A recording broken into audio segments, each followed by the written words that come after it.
Hi everyone, it's Marky. Let's talk about Bronze Tan Self Tanner.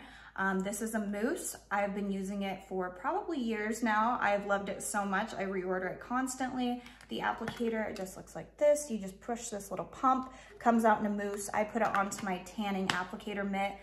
You just do small circles on the areas that you want tan so you don't get streaks.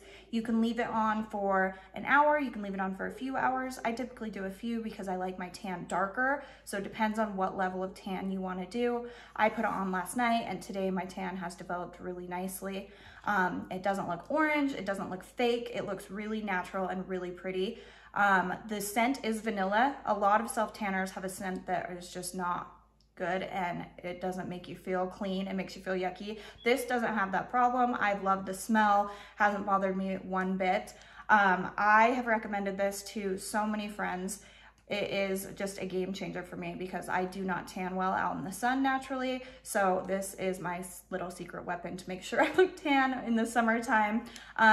My tans usually last about 5 to 7 days before I need to reapply. When I do apply it, it only takes a few minutes. I'm in and out, and you just wait for about a minute before you put your clothes on, let it dry for a minute, and then you're good to go. So if you are in the market for something like this, if you don't tan easily or you just want a quick tan, maybe you're going on vacation, I would highly recommend this product, and I hope this was helpful. Thank you.